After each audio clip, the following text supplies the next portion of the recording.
জীবনে কিছু কিছু সময় আসে ভাই, আশেপাশে অনেক মানুষ থাকা সত্ত্বেও, অনেক ভালোবাসার মানুষ থাকা সত্ত্বেও কারোর সাথে মিশতে মন চায় না। মানে কি মন জানে এটা একা একা লাগে ভাই। মানে আমার কথাগুলো সবাই বুঝবো না, যারা এই পরিস্থিতির শিকার একমাত্র তারাই বুঝবো। মানে একা থাকার ভাবটা তো আলাদা, যে আমার কেউ নাই ওই সাবজেক্টটা ভাই আলাদা, সে তো একাই। কিন্তু আপনি দেখবেন আমাদের জীবনে বয়স বাড়ার সাথে সাথে এরকম কিছু মুহূর্ত আসে, চারপাশে অনেক আনন্দ, চাইলে আনন্দ করা যায় বা চাইলেই কারো লগে মিশা যায়, আড্ডা দেওয়া যায়, কিন্তু জিনিসগুলো ভাল লাগে না। একা থাকবারই মন চায়, আবার একা থাকতেও বিরক্ত লাগে। মানে ওই যে একটা কথাই আছে না, যে ভালো লাগে না, কি যে ভালো লাগে না তাও জানি না।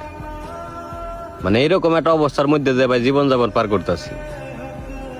মানে বিশ্বাস করেন, মানে এই রাস্তাটা কোনোদিন কল্পনাতে আসল না, যে বয়স বাড়ার সাথে সাথে জীবনের মোড়টা এইভাবে ঘুরে যাইব। তাই আমি একটা জিনিস বিশ্বাস করি ভাই, যে মানুষ অনেক মানুষের মাঝে থাইকাও একা ফিল করে বা একা,